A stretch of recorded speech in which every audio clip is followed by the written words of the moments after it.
Olá pessoal, espero que esteja tudo bem por aí com vocês. Nós estamos aqui representando a Universidade Federal dos Vales do Jequitinhonha e Mucuri. Essa é uma atividade de extensão que está lotada na Pró-Reitoria de Pesquisa e Pós-Graduação, na qual o Departamento de Zootecnia, juntamente com o Programa de Pós-Graduação em Zootecnia, fazem parte. Essa é uma disciplina de inserção social que faz parte do quadro de disciplinas do Programa de Pós-Graduação em Zootecnia.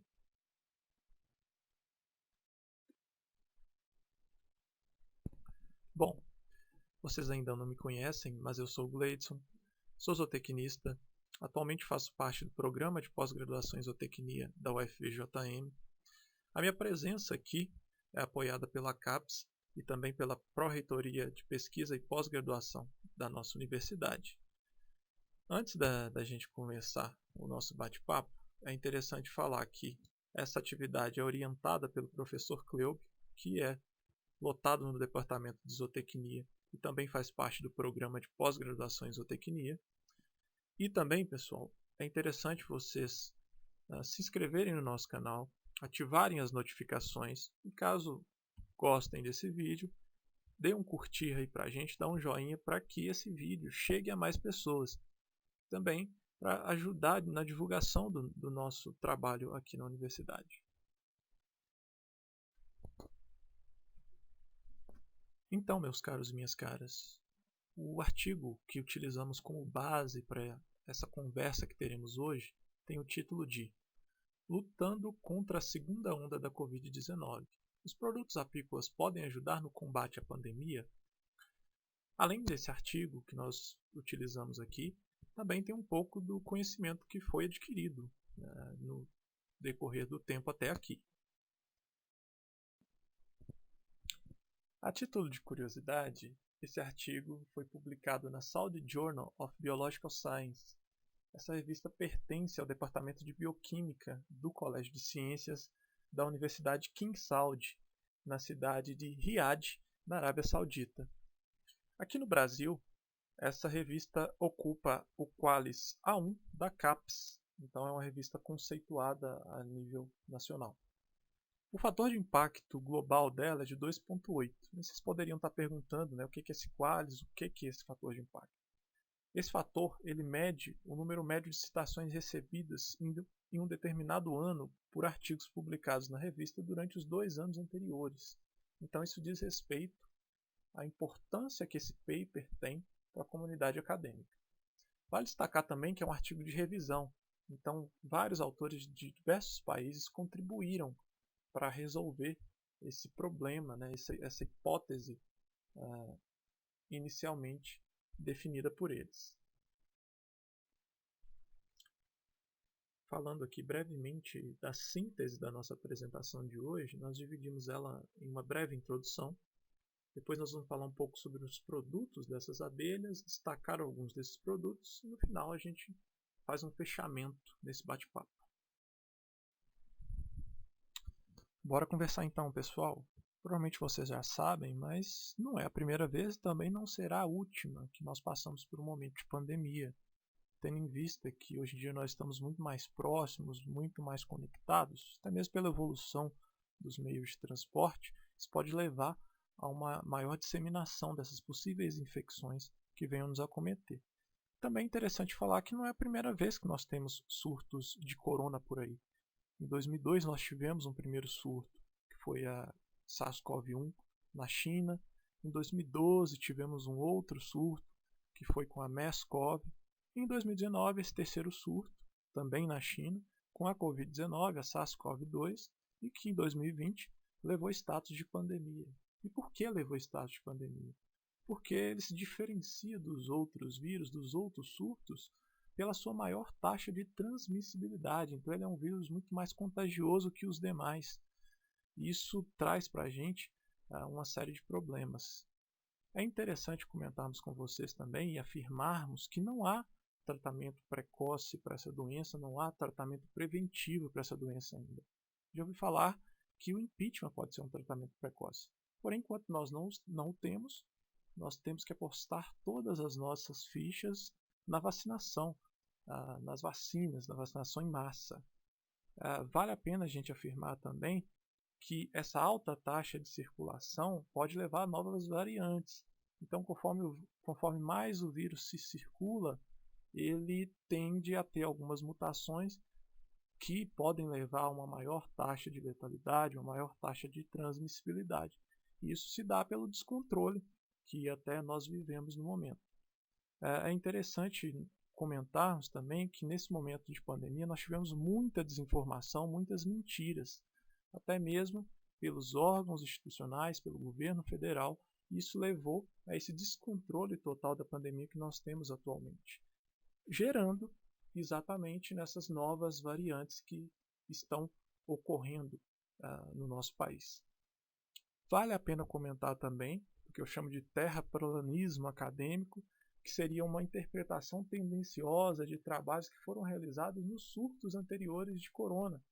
E eles pegam esses trabalhos e tentam aplicar esse momento atual que nós vivemos. Não dá muito certo, nós sabemos que isso não dá certo. E é interessante comentarmos que principalmente esses trabalhos dos surtos anteriores se tratam de trabalhos com cultivo in vitro, utilizando alguns fármacos potenciais para terem ação desses vírus. Porém, o cultivo in vitro é apenas a primeira etapa do processo de validação de um fármaco. Após o cultivo in vitro, nós temos outras etapas que vão nos dizer se esse fármaco é eficaz ou não. Um exemplo aqui, nós poderíamos utilizar num tratamento, um cultivo in vitro, qualquer ácido, e esse ácido mataria o vírus. Porém, nós não podemos sair indicando aí as pessoas tomarem ácido contra essa virose. Então nós temos que ter um pouco de discernimento em cima desse assunto e ter também mais atenção nessas interpretações emocionadas, acaloradas acerca desse assunto. Então, pessoal, é interessante a gente falar um pouquinho também sobre um desenvolvimento sustentável, um pouco de sustentabilidade. Inicialmente, vocês podem estar se perguntando, o que o Gleidson está falando de sustentabilidade se o assunto é Covid-19 e produtos apícolas. Mas isso tem uma razão de ser. Vamos raciocinar aqui. Nós temos, por exemplo, no Brasil, a nossa floresta amazônica. Imaginem vocês que a quantidade de vírus, bactérias, protozoários e outros micro-organismos que existem lá naquela floresta e o potencial patogênico que esses micro-organismos podem ter. E raciocinem também que com a redução da extensão dessas matas, com a degradação do meio ambiente, a redução dos espaços, para onde esses micro-organismos vão migrar.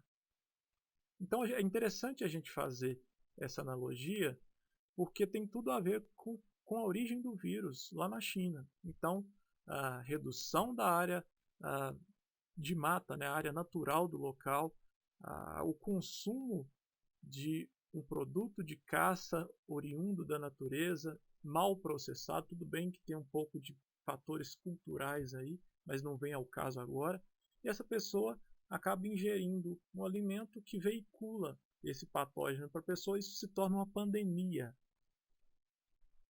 Eu estou falando da China, mas isso pode estar prestes a acontecer, ou se já não estiver acontecendo aqui no Brasil. Então é interessante a gente falar de um desenvolvimento sustentável, um uso racional dos nossos recursos naturais. É interessante a gente trazer que, tendo em vista que nós temos um Ministério do Meio Ambiente que é contra o meio ambiente, que destrói o meio ambiente, nós temos uma ministra da Agricultura que vai à manifestação pedindo um golpe de Estado. Então é interessante a gente trazer esses paralelos para a nossa realidade aqui hoje. Nós temos uma bomba relógio nas nossas mãos. E é interessante a gente ter essa clareza sobre esse assunto. Bom, dando sequência aqui no nosso bate-papo, eu tenho a impressão que esse momento que nós vivemos, ele é um momento bem peculiar na nossa história. Não sei se vocês também têm essa percepção, mas além da pandemia, nós temos um momento bem complicado de banalização do mal, banalização da morte, mentira como política de Estado. nós temos um presidente que é uma mentira. Então, todos esses fatores contribuem para uma tempestade perfeita. E resulta nisso que vocês veem nessa transparência, né?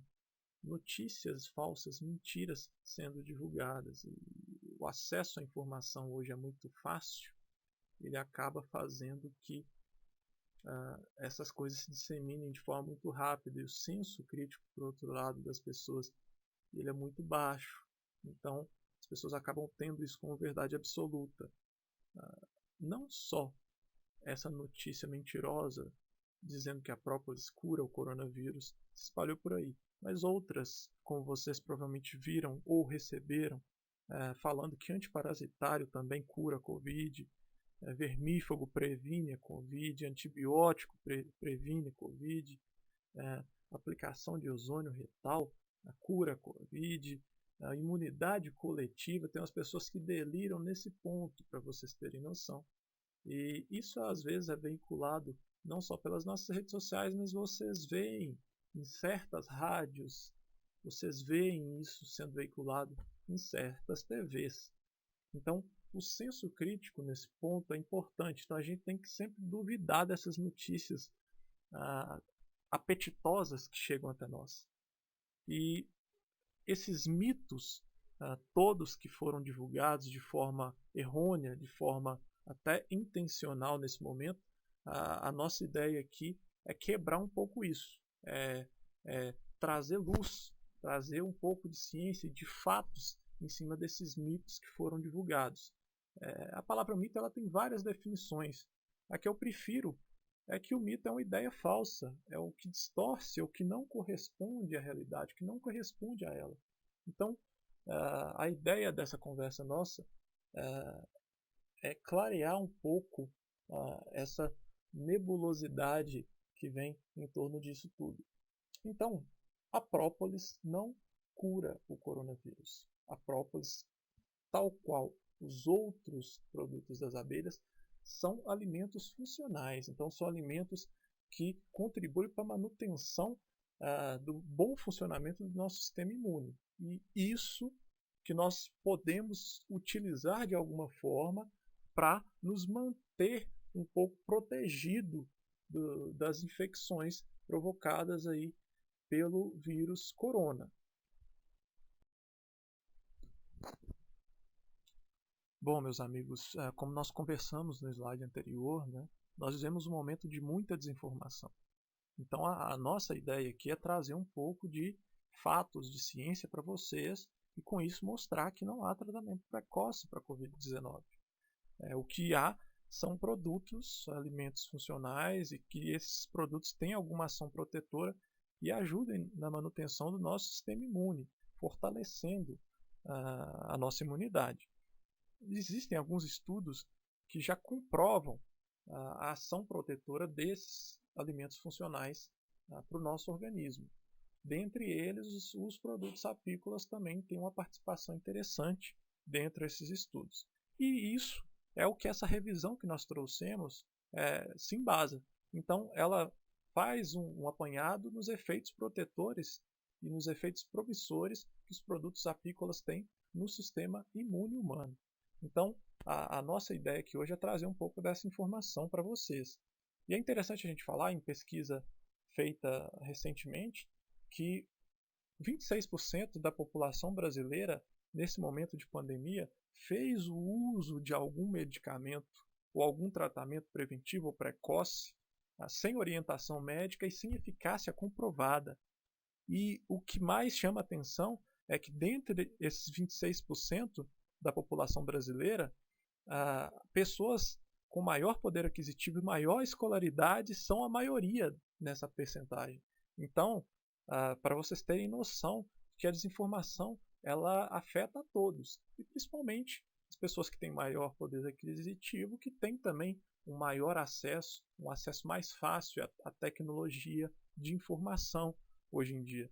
Então, esse negacionismo do brasileiro, o brasileiro gosta um pouco de teorias da conspiração, né? Isso tudo contribui, principalmente nessa elite do atraso que nós temos, para esse momento de desinformação que nós vivemos. E uma desinformação que não vem só da sociedade, mas que vem do governo, vem dos meios governamentais também. Então, a nossa ideia aqui hoje é clarear um pouco tudo isso. Bom, pessoal, vamos falar dos produtos das abelhas. Vocês devem estar aí curiosos a respeito desse assunto. São vários produtos, alguns mais conhecidos, outros menos. Mas antes de iniciar, vale reforçar que se vocês tiverem dúvidas, escrevam essas dúvidas no campo dos comentários. Nós vamos tentar solucioná-las o mais rápido possível. Bom, pessoal, como eu havia dito, são vários produtos e de diferentes formas de elaboração desses produtos. As abelhas têm produtos que elas elaboram de recursos naturais e têm produtos que são glandulares. Vocês podem estar perguntando quais são eles. O mel é um produto elaborado de um recurso natural, ou seja, as abelhas vão ao meio ambiente, capturam esses recursos, elaboram eles dentro dos enxames para formar um produto. Isso acontece com o mel, como eu havia dito, acontece com o pólen e acontece com a própolis. Porém, a abelha tem outros produtos que são de origem glandular, ou seja, esses produtos são secreções das glândulas das abelhas. Quais são esses produtos? Esses produtos podem ser a cera das abelhas, é elaborada dessa maneira, a geleia real e a aptoxina também. Nós vamos falar durante essa apresentação de alguns desses produtos que têm uma aplicação acerca desse trabalho que nós trouxemos para vocês. Então, pessoal, no slide anterior nós conversamos sobre os diversos produtos das abelhas e vocês conheceram um pouco sobre eles, bem resumidamente. Agora nós vamos entrar de forma mais aprofundada em cada um desses produtos que tem uma aplicação para o combate da Covid-19. Então, o primeiro deles é o mel, o produto mais conhecido, provavelmente vocês já fizeram uso dele. Porém, como que a abelha faz para produzir esse mel? Vocês já pegaram um spoiler na conversa que nós tivemos no slide anterior.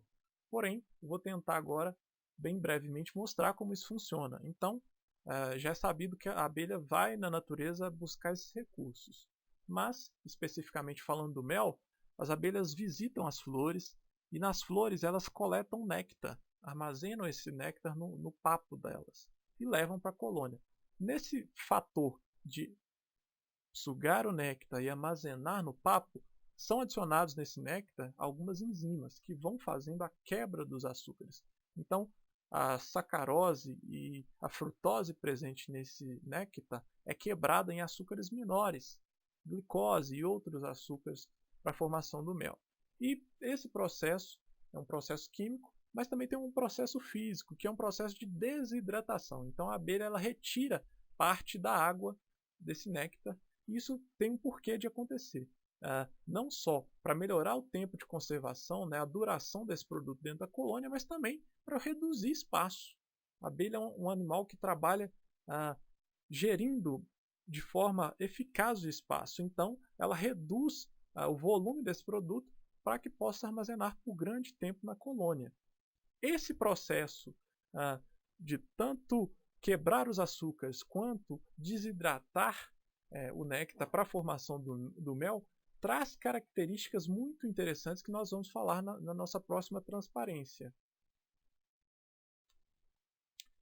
Como eu havia dito no slide anterior, o processo de formação do mel confere a esse produto algumas características bem interessantes, que são alguns compostos biologicamente ativos, como ácidos fenólicos, flavonoides, fosfoligosacarídeos, peróxidos e as enzimas propriamente ditas que as abelhas adicionam ao néctar para a formação do mel, têm uma ação protetora e que ajuda e que contribui para a manutenção do nosso sistema imune.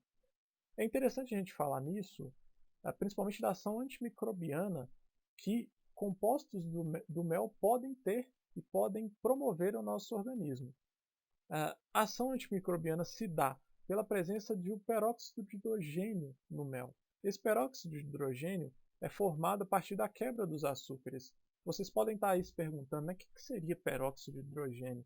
a gente tem costume de ver isso no nosso dia a dia. Nada mais seria do que uma água oxigenada. Então ele tem essa ação antimicrobiana por causa desse composto naturalmente presente no mel. Esse composto ele acaba estando presente dentro de todos os componentes das nossas secreções. Então isso pode estar presente na nossa saliva, nas nossas lágrimas, e esse composto estando presente nas nossas secreções atua como uma barreira protetora. Então, a partir do momento que o vírus, o micro-organismo, entrou em contato com as nossas mucosas, essas secreções vão acabar atuando com atividade antimicrobiana e destruindo esse patógeno exterior. É interessante a gente citar também, nesse sentido, a função prebiótica que o mel tem. Os fosfoligosacarídeos presentes no mel, eles atuam como um promotor de crescimento das colônias de bactérias benéficas que nós temos no nosso organismo. Então, essas colônias estando mais nutridas, melhor, se desenvolvendo melhor, elas acabam tendo condições de competir até mesmo com as bactérias patogênicas que são presentes no nosso organismo. E além disso, elas podem também ajudar no combate a esses patógenos que venham de fora, esses patógenos externos. É interessante a gente falar também da função anti-inflamatória que o mel tem quando em conjunto com a própolis. Essa função anti-inflamatória é interessante, tendo em vista que a Covid-19 atua de forma de uma síndrome respiratória, então essa função anti-inflamatória pode estar contribuindo aí no enfrentamento do nosso organismo a essa infecção causada pelo o vírus da família Corona. Falando agora para vocês da apitoxina. Provavelmente parte dos que me escutam agora estão ouvindo esse nome pela primeira vez. Mas a apitoxina nada mais é do que o veneno da abelha. E esse produto é coletado no momento em que a abelha ferroa. Como a imagem do canto superior direito de vocês demonstra, a abelha no momento da ferroada ela deixa o ferrão preso na pele. E o fato dele ficar preso ocorre no rompimento do trato gastrointestinal desse inseto. Então, isso leva à morte do inseto. Para a gente coletar isso de forma comercial, não é interessante que a gente perca tantos insetos assim. Então, foi desenvolvido um equipamento que incomoda esse inseto, ele irrita a abelha, porém, ele não prende o ferrão. Então, a gente pode coletar de forma racional. Como que funciona isso? O equipamento é uma placa de acrílico com alguns terminais eletrônicos que emitem impulsos elétricos que irritam esse animal. No momento que esse animal ferroa a placa e libera o veneno, o ferrão não fica preso, então ele libera o veneno e consegue se desvencilhar. O veneno fica depositado nessa placa de acrílico ou de vidro, depois é raspado e resulta nesse aspecto de pó que vocês veem nessa imagem central. O veneno da abelha, a apitoxina, é muito utilizada na indústria cosmética. Ela é uma opção de confecção do Botox, utilizado como aspecto de beleza para as pessoas. Também há alguns estudos que demonstram que o veneno da abelha tem uma propriedade antiviral, ele pode também ser utilizado no tratamento de doenças reumáticas. São vários estudos que estão tentando encontrar uma melhor forma de utilização desse produto, que é tão importante e tão interessante para os seres humanos. Como eu havia dito no slide anterior, a apitoxina pode ser utilizada pela indústria dos cosméticos como um produto estético alternativo para a fabricação do Botox, porque ele tem uma função neurobloqueadora, que confere uma paralisia momentânea aos músculos da face. Porém, ele tem outras funcionalidades que são oriundas dos compostos bioativos que esse produto tem, como peptídeos e enzimas. A principal dessas funções é uma função antibacteriana, porém ele tem outras funções, como uma função antimicrobiana como um todo, então ele pode agir tanto contra vírus ou fungos. E interessante comentar também que ele tem uma função imunomodulatória, que essa função ela potencializa o sistema imune, pode reduzir a susceptibilidade a infecções. Então, tendo em vista esse momento, ele tem uma aplicabilidade muito grande, e isso que alguns estudos estão demonstrando atualmente. Falando agora da própolis, talvez o produto com mais componentes biologicamente ativos que a abelha produz. É interessante a gente falar disso. E assim, para que a abelha faz a própolis, né? Para que ela confecciona esse produto? Ela confecciona ele, entre outras utilizações, para controle de temperatura na colmeia. Como vocês observam aqui, as abelhas elas estão fechando uma fresta com a própolis. Aqui também do mesmo modo.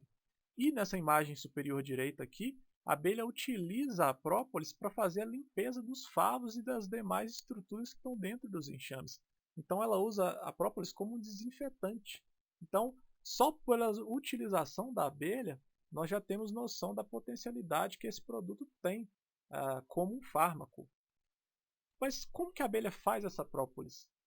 Tal qual o mel, a abelha busca esse recurso na natureza, elabora e confecciona a própolis. Então a abelha vai à natureza, coleta resinas de diversos organismos vegetais, seja de brotos novos que a planta emite, ou de locais que foram quebrados ou podados e liberam uma resina. A abelha coleta essa resina.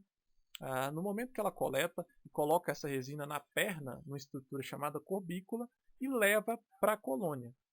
Quando ela manuseia isso com as mandíbulas, ela adiciona saliva. Então, esse produto já passa por uma primeira modificação. E ao chegar à colônia, ela adiciona cera nesse produto. Então, é a somatório de saliva das abelhas, enzimas ali, a cera e também as resinas coletadas da natureza que dão origem a essa própolis, que vai ser trabalhada pelas abelhas. A própolis é amplamente estudada e utilizada como um produto fármaco, né, e até mesmo como um produto natural de melhoria do nosso sistema imune. É interessante a gente falar também sobre isso. São vários estudos que utilizam a própolis tanto como tratamento para doenças de plantas, para doenças nos nossos animais de produção e também para doenças nos humanos. Provavelmente muitos de vocês que me ouvem agora já utilizaram a própolis em algum momento, tanto como um spray ali junto com composto de mel, como o extrato de própolis, que foi muito utilizado no início da pandemia, até por meio dessas notícias falsas que veicularam no início da pandemia. Mas realmente a própolis ela tem muitas funções fármacas interessantes da gente utilizar para a manutenção da saúde do nosso organismo. E como essas funções se dão? Tal qual os outros produtos que nós já conversamos, a própolis ela tem compostos biologicamente ativos, compostos fenólicos, terpenoides, flavonoides, que conferem essa ação protetora a esse produto. Ela tem diversas funções. Funções antifúngicas, como nós já conversamos um pouquinho aqui, antimicrobiana principalmente, mas também anti-inflamatória, antiviral, anticariogênica, então ela tem uma proteção ali nos nossos dentes, antioxidante, cicatrizante, bactericida, bacteriostática e também imunomodulatória, potencializando o nosso sistema imune. Então, a própolis ela pode ser utilizada aí como um alimento funcional. A gente pode consumir esse alimento no nosso dia a dia e esse alimento vai conferir resistência, vai conferir uma melhor formação, um melhor funcionamento do nosso sistema imune. Então, a ideia nossa aqui é mostrar para vocês que esses produtos funcionais, esses alimentos funcionais que nós falamos aqui, esses produtos das abelhas, eles têm sim uma importância para o nosso sistema imune. Eles conferem proteção a ele. Porém, eles não são remédio. Nós não temos uma receita para fornecer para vocês. E nem nenhum produto milagroso.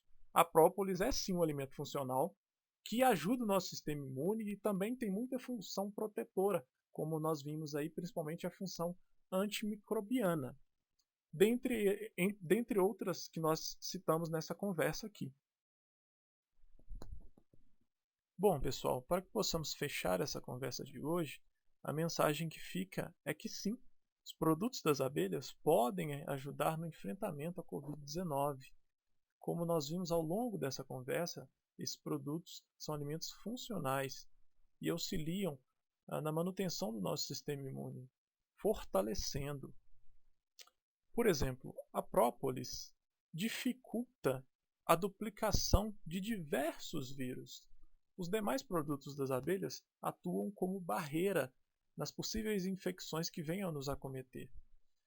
Outra mensagem interessante de falar para vocês é que não há tratamento precoce e nenhuma forma de tratamento preventivo contra a Covid-19. O que há é uma má gestão do governo federal no trato com essa pandemia. O que nós podemos fazer e devemos fazer é manter os cuidados com o uso das máscaras, fazendo uma boa higiene pessoal, a nos manter distantes, seguir com o distanciamento social, o afastamento social e, se possível, manter os trabalhos e os estudos em casa, saindo só o necessário. Essas são as mensagens que nós deixamos aqui para vocês. É importante a gente falar também que nós estamos aqui representando a Universidade Federal dos Vales do Jequitinhonha e Mucuri, uma instituição pública, gratuita e de qualidade, que vai seguir resistindo aí a todos esses intempéries que venham a acontecer. Eu deixo para vocês os meus contatos de e-mail, caso vocês tenham alguma dúvida, alguma sugestão, podem entrar em contato e também interage com a gente aí nos comentários, no campo dos comentários, deixem sugestões, perguntas, nós vamos estar fazendo o máximo para responder o mais rápido possível. Essa atividade de extensão, essa atividade de divulgação científica, nós fizemos tentando trazer um pouco de todo esse conhecimento acadêmico que está registrado nos periódicos e nos repositórios das universidades, mas que seja de forma palpável, que todo mundo possa entender e pegar um pouco dessa mensagem. É interessante também, caso vocês queiram, se inscrevam no nosso canal, usem aí o campo dos comentários para fazer sugestões, para propor debates.